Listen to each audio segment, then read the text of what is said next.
Hey, what's up to the point, listeners? I have some exciting news.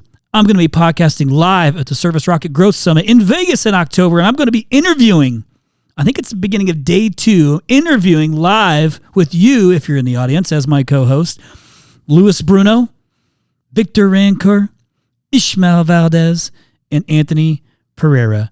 Yes, you can heckle them from the audience. It's completely okay, but I'm excited. If you haven't got your ticket yet, you got to get it right now. You can go to servicerocketnetwork.com. That's servicerocketnetwork.com and get your ticket. It's going to be a banger of an event. Joe Montana, you got Run DMC, a lot of awesome people there. So get your ticket today and enjoy this next episode with my man, Mr. Roy H. Williams, the Wizard of Ads. This is To The Point, a Rhino experience.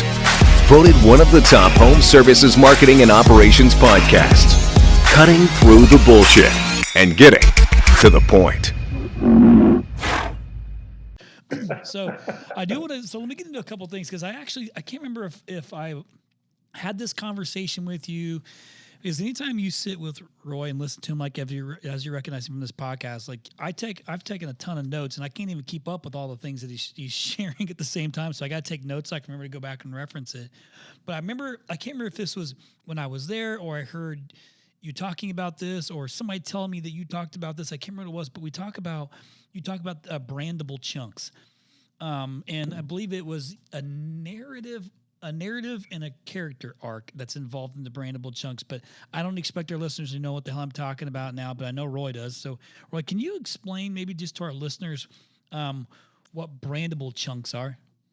Okay. Now, brandable chunks is a radically different thing from narrative arc and character arc, okay? Because you were taking notes and I didn't have time to separate those things for you. First, let me say that whenever they have the Academy Awards, and they're naming the movie of the year and best actor and all this kind of stuff, and the Pulitzer Prizes in literature and the Nobel Prizes in literature. Okay, every story that's worth hearing, any story that has value of any kind, has what's called a narrative arc. Now think arc like rainbow, right? It's an arc. Now the narrative arc is the sequence of events. It is the plot. And so when you're doing branding, and I don't like to even use the word branding, I prefer to use the word customer bonding. When you're doing customer bonding in mass media, you're winning the hearts of the people. And Chris, most important thing I'll say during this time together today, if you win the heart, the mind will follow. The mind will always create logic to justify what the heart has already decided. Oh, that's good. If you win the heart, the mind will follow. And so all you're trying to do with a customer bonding campaign in mass media is win the heart. Now, you have to have a narrative arc, which is a plot or a sequence of events. Now, every summer, we have what's called the movies of summer, and like Die Hard and stuff like that. They never win movie of the year, but it's all action, no character arc. It is all narrative arc, no character arc. So narrative arc is actions, activities, sequence of events. But at the beginning of an action movie with Sylvester Stallone or Bruce Willis or whoever, Keanu Reeves in The Matrix, it doesn't matter, Clint Eastwood, for gosh sakes. The character at the end of the movie is the same character they were at the beginning of the movie. Okay, there's no character arc. Character arc is what you get in Lord of the Rings, and it's what you get even in Game of Thrones, is the characters are totally different. They have evolved, right, and they've changed during the course of the sequence of episodes of the show. And as time goes by, you're seeing these characters evolve and change and develop, and you get involved with those characters. So character arc is what always wins movie of the year. It always wins the Pulitzer Prize in literature. It always wins the Nobel Prize in literature. You win awards for character arc. And so great campaigns, you fall in love with a character or two or three or five, Friends, Seinfeld, any sitcom or any dramedy you've ever watched in your life. You get engaged with the characters, you like the characters, you relate to the characters, you understand those characters, you feel like you know those characters, and Chris, they're imaginary. Now, the point is character arc and narrative arc. A good ad campaign has a narrative arc and a character arc. And it's like it's like episodes in a TV show. That's what these ads are. It's like episodes in a TV show. Now, brandable chunks, which was your question, brandable chunks are signature phrases. Okay. Now, you talked about Ken. We both adore Ken Goodrich. And every time I came up with a brandable chunk for Ken, he would get a registered trademark on it. So do not write these down because you cannot use them. I promise you'll wind up in federal court. We do things the right way, not the easy way. Right. The right way, not the easy way is a registered trademark of Gettle Air Conditioning. It's a brandable chunk. When you hear that phrase, you know it's Gettle because only Gettle uses that phrase. We do things the right way, not the easy way. That's a brandable chunk. A brandable chunk is a phrase, or even like a two-word combination. Sometimes it's one word. And you instantly associate this company with that phrase. Think of it as an auditory logo. Now, really brilliant ad campaigns will have 6 or 7 brandable chunks. In one. And it's just like people in your realm of association. Your realm of association, as I said, the 250 people early in your life are a different 250 people in some degree. It's like maybe there's 100 of the original ones there or 50 of the original ones there at the end of your life. Right. But for the most part, they evolve and change slowly as time goes by. So do the brandable chunks. After a period of years, a brandable chunk can drop away and be replaced with a new brandable chunk. But these are phrases. These are word combinations that nobody uses but you, and everybody associates them with your company. And if you look at any powerful brand, you will instantly remember. Do you know what car it is that's the ultimate driving machine? Do I know what the ultimate driving machine is? BMW, the ultimate driving machine. Okay. And so my client did not commit these crimes. You know who that was? Johnny Cochran. And everybody remembers Johnny Cochran. If you're old enough to remember the if the glove don't fit, O.J. Simpson things, you must quit. My client did not commit these crimes. Did not commit these crimes. If it doesn't fit, you must quit. Those are brandable chunks. Brandable chunks are musical and they get stuck in the mind of the listener in what's called the echoic. It's echoic memory. It's technically, if you want to Google this, it's called the articulatory loop. The articulatory loop, sometimes called the phonological loop, is one of the 3 functions of working memory, which is the scientific word for consciousness or awareness. Okay. And so working memory is consciousness or awareness, according to the cognitive neuroscientists. And the phonological loop is the rehearsal of sound in the mind. And if you understand how that works, you understand how to create a brandable chunk so that it becomes what's called involuntary automatic recall. Chris, involuntary automatic recall is what we're trying to establish. There are known scientific rules for doing that. This is what I teach all of my Wizard of Edge partners. There's 70 of us now, and we spend enormous amounts of time understanding how the cognitive neuroscientists of the world, under the medical community, they know how this works, but they don't teach it in marketing school. There's not a college in the world that teaches this, Chris, which is why we built a 501c3 nonprofit educational organization called Wizard Academy in Austin, Texas, because when business owners understand these things, it takes about 3 days of like 9-hour days to teach people this stuff. So if they really understand it, they do some exercises, they demonstrate they understand it, then they go home. And the reason we built the whole thing for cash is to send enough people home and they do what they learned. And it works so well that whenever you want to build a building, people come running forward saying, man, let me help with that. And they throw hundreds of thousands of dollars at you because they want to keep that school alive. So when you were here, I didn't build that with my money. The people who left classes here donated that money, and everything was built for cash. We never borrowed a dollar. Incredible. And it's a many tens of millions of dollars campus. Incredible. Yeah, it's huge. It's awesome. I mean, I think that says a lot in itself, right? The fact that that's what, when people leave, when they're willing to continue. What I'm saying is everybody leaves, they go home, and if they were paying attention, they can do it. They can't do it as well as somebody that's done it for a long time and has a lot of experience, but they can do it better than their competitors can do it. In other words, when you're doing the right thing, no matter how badly you're doing it, it still beats all the other people who don't even know what the right thing is. That's true. You don't have to worry about doing it perfectly. Just do the right thing badly. It's still the right thing. And consistently. Yeah, I heard Inconsistent, haggard splashes of beauty. I heard you say repetition is essential. I think that one thing I heard you say too is good advertising is not about your service, product, or you. It's about the customer. Like, did I hear that right?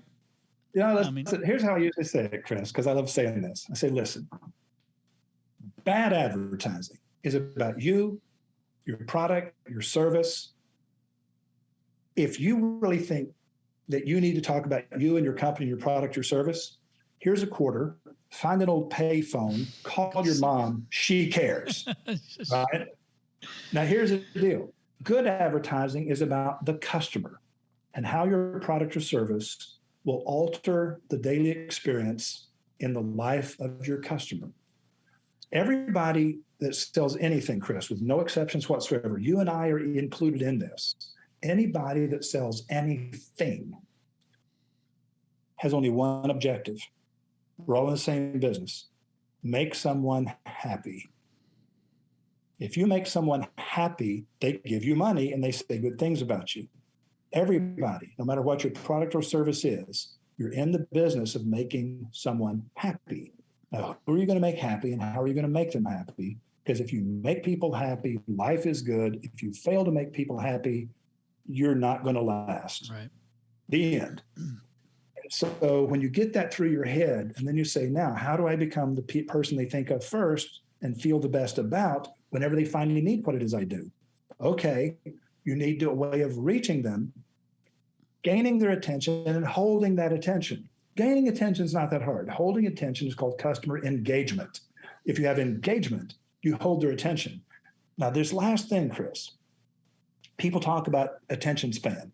Attention span is a myth. There's no such thing as attention span. You can easily prove that. Do you know how it is? Nope, but I'm anybody who says they don't listen to ads and blah, blah, blah, attention span and blah, blah, blah. That same person will go home and binge watch 9 hours of a movie series or TV show, just to sit there. And you know what? Elmore Leonard said it best. Elmore Leonard wrote the TV series Justified. He wrote like 30-something best-selling books. And they asked him one time before he died, they said, Elmore, what's the secret of all these bestsellers, one after the other? He says, well, the secret is leave out the parts that people skip. And that's the key to writing a good ad. Leave out the parts that people skip. And they will continue to listen as long as you keep talking if you just leave out the dull and boring stuff. You know what's dull and boring? The stuff that's about you, your company, your product and service, your fast, fair, and friendly service, and how long you've been in business. That is the part people skip. People hate ads, but people love stories. Yeah, and people want to feel, we want them to feel good, right? Because we're trying to make them happy. That's what you said. Yeah, that's something I think that I was at Jimmy Hiller's place over in Nashville a few weeks ago, and I was just talking to a small little intimate group of contractors that they invited in and asked me to come and speak to them. And I was talking about how we're all trying to, we're all creating some sort of emotion in somebody, whether it's good or bad, and that I'm a big believer in giving your business a personality, and because it's something that you can immediately differentiate yourself from the normal shit that everybody's doing, and that is HVAC. You're doing the same thing. You're offering the same service with like the most ground floor level. What sets you apart from your competitors? Like, is it, if you have a brand, your brand started this process, they've heard it enough times, and they've created some sort of a feeling and a trust in it, like you talked about with the consistency and all these things. Like, at least you're creating some sort of emotion. But the feelings piece of it to me is where, like, we had to be psychologists. You've done this a long time and studied a lot of this data and information over the years, and you have you've got a school. You can put on a clinic literally on how to create that sort of emotion and that action by utilizing brand ad strategies, things like that. I have to think about it from my perspective on, well, once I get them into the site, I need to make sure before they even ask that contractor a question or anybody a question, that I can answer what the objection is going to be in the website, that I can make them feel good, and I can make it easy for them to contact the contractor. I've all had to be in this psychology game it's only 15 years for me I've been in this space, but that's the battle I feel like I've constantly got is, how can I get them in That's one thing. How do I get them to convert? That's another. This is where like our little relationship here works out so well, because if I can overcome the objections, they feel good about the brand. They've heard it over and over again. And I can get them in, I can get high conversion rates. It's a well-oiled machine. It works really, really well. It's just that most, and I would say, and again, Chris, what you said about well-oiled machine, I just want to interject something, because everything you're describing, we refer to as removing the friction in the sales process. A sales process, when it comes to a point of friction, that's where it slows down. And you can actually track it online. You can see they got to this page, then they bailed out. Yep. And you say, we need to fix that page. So what happens is when you remove the friction, it is this effortless, friction-free, seamless, just slippery slope. There's never a big moment of decision. It just seems like this is the right thing to do. And so identifying the points of friction and removing them is what you were talking about just now. And then you use the term well-oiled machine. Bingo. Well, and that's just it. Like, we're trying to take them through as many happy faces through the process as we possibly can. I mean, to get to the end of the road. So I got to ask, I think we're about an hour and 10 minutes or so into this podcast. So I thank you because I went over and it's totally my fault. So I appreciate you giving me extra time, Roy. But you've been at this a long time. You've got a beautiful place there. I mean, you've been married since you were a teenager. I mean, you said 4 decades. You've seen a lot of places. You've been a lot of places. You've had a lot of really great success. You've helped a lot of really great businesses. I mean, you've done a lot of really great things, and that to me is an inspiring story, because that's what I'm about. Is what else can I do to make a bigger impact? This is just a tool that I've got to do it with. But I got to know, like, what's next for you? Just keep doing the same thing? Like, what is the motivation today for you? Like, where are you at with all this? I mean, is there a time when you just pass the buck and say, all right, I'm just going to kind of ride this thing out? Like, where are you at with all this? Okay. So yesterday we had lunch with the fellow that I turned the school over to 6 years ago. His name is Daniel Whittington, and he's absolutely amazing. He's done an unbelievable job. He did a better job than me as chancellor of the school. And so we're always in the process of turning over things to the next generation of leadership. Okay. And so there are key people to whom we are now turning over all kinds of leadership. The Wizard of Ed's partners are the 70 people I told you about, men and women. Right. And my younger son, Jacob, manages the Wizard of Ed's partners now for about 4 years. And what's crazy is, it took me 16 years. It's kind of like the Brian Scudamore story. It took me 16 years to get these partners together, to get them trained, and they're bringing in money, and things are okay. My younger son steps in, and like within 4 years, we're up like 5x in top line volume. I mean, he just exploded that thing. He's way more of a people person. He's way more of a manager. So every time I create something, and then I turn it over to the next generation of leadership, they just skyrocket that thing and they take off. But the key, Chris, and this is for anybody else who's at my stage of life, right? You have to be emotionally prepared to walk away and trust that next generation and not look over their shoulder. Not look over their shoulder, nitpick, criticize, advise. Every time we've turned something over to somebody, there's an apprenticeship to where we train a couple of years. And then when I walk away, the agreement is you have to ask me. You have to come to me and ask me before you will ever hear my opinion. I'm never, ever going to give you any advice again, ever, if you don't ask for it. And it's interesting because they don't ask for it and they're just doing magnificently, amazingly well. And so figuring out stuff to start and who to turn it over to. I mentioned earlier, Ryan, one of my partners, and he's at wizardofads.org. And so the people that I have sought out, you can't buy your way into partnership. I have to notice you, observe you for a period of years, see genius in you. Okay, now you're way too big for me to invite you as a partner because you give up a little taste to me. You got no reason, you don't need my help. But I look for people like you before you were famous and successful. You look for people with that magic, that spark of magic and that genius in them. And you believe in them, you train them, you give them a little bit of a platform. You endorse them, and then they live up to that. Well, that's what you're going to be doing when you're my age. You're already starting to do it, Chris. And so the answer to your question is you begin to empower the next generation of people. And Chris, it is a self-selected group. It's not like you go out and choose them. They just appear in the windshield of your life and they stay there. And you just keep noticing these people. And after a while you say, I need to establish a relationship here because this person has come into my life and I think they are remarkable and I'm going to invest in them and see where it goes. And that's fun. That is fun. So that's what we're doing. And doubtless it's what you will do in the very near future. Man, I see.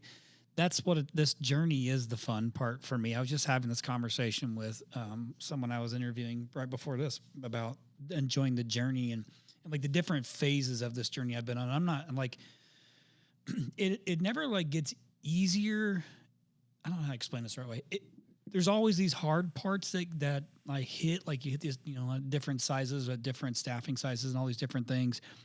But in a way, it does get easier once you get a little bit bigger because you got more people that you've relied upon, that you trust, that you've delegated things to, that you're not just trying to solve these things with you, 1, 2, or 3 people. So I'm starting to understand more about how to make the things, work. But the journey is still the most fun part. Like I'm really enjoying myself in this process and just the things I learned. I mean, this podcast alone it's like my ongoing weekly education that I get to have, which is awesome. And I get to have I've got to meet a lot of really great people, and I've got a lot of great relationships I was able to bring on here to share. And all the companies you've been able to help. And that's Look it. at the hundreds and hundreds and hundreds and hundreds, literally the hundreds of people that you help directly every month. And then think of the tens of thousands of people you've helped that have never told you their name. They never told you they were out there, but they listen, they learn, they do what they do what you taught them, and they make a lot of money. Okay. The only difference between you and me is you don't have a physical place for them to come and give money to help you build buildings. Okay. I don't have that. That's the only difference between me and you, man. But I need to figure that one out. I'm about to consult you on that one because that seems like a brilliant idea. No. My wife did it. You just need to ask your wife if she has any land that she'd like to purchase, and then, just. And my wife didn't even ask. She just went and found it and bought it and then told me, hey, now we own some land. I'm going to design some buildings. You need to raise the money to pay for it. She did. It's not good. Exactly how it happened, but it kind of is. She did good. I think she did all right. She figured it out. She's amazing. But I'm saying she's absolutely a genius. People walk around here and she goes, how did all this happen? I'm going, I get credit for all this. It was actually my wife. I had the idea, bought the land, figured out what she was going to build, and the money just came in. I would say, hey, do you want to help us with this? And people go, yeah, here's $250,000. I'm going, oh, great. Well, maybe put your name on something, That's amazing. It's fun. Well, I mean, you basically just kind of, even when you're talking about what, the people that I'm impacting, what's weird about this whole thing is that is my main, I love to be able to give and hope that they take it and run with it and they impact their business and their livelihoods and their families and all those things. Like that is the feel good part for me.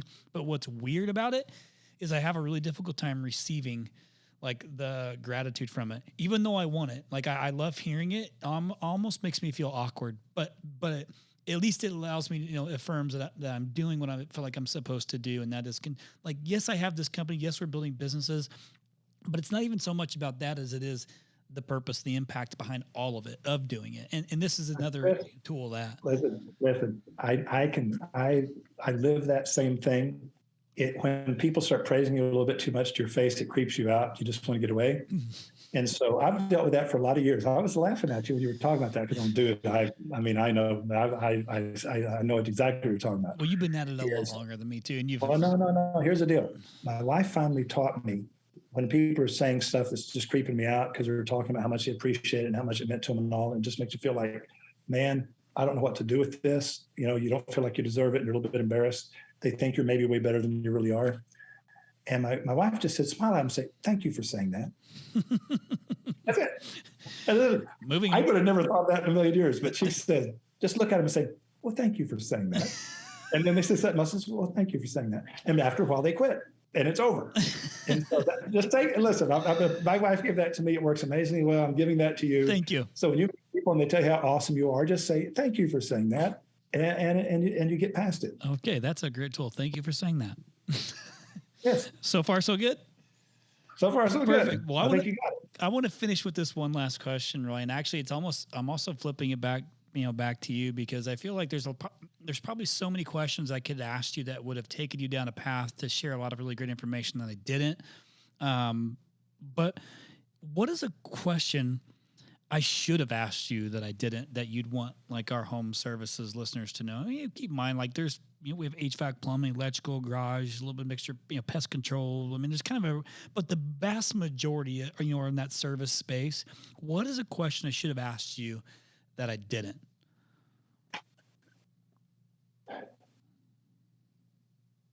How do you recognize when someone is telling you the truth? Okay. Hey, how do you recognize when someone is telling you the truth? Because they will say something that only an honest person would say.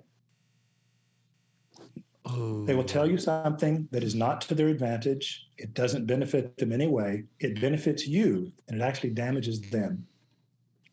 Now you know you're dealing with a person who's telling you the truth because it cost them to tell you that. But they wanted you to know the truth, and so they suffered. They risk not making the sale. They make themselves look less necessary. They make themselves look less important. And you know that they gave you something very valuable. And you also know, this happened one time. There was a man named Percy Ross. He's been gone for a long, long time. This is about 35 years ago. And he wrote a newspaper column called Thanks a Million. And in Rob Report magazine, there was an author named Stephen Kaplan. And Stephen Kaplan, in this feature article, the cover had this old man sitting on a desk, literally stacked with bags of money, literally bags of money on the desk.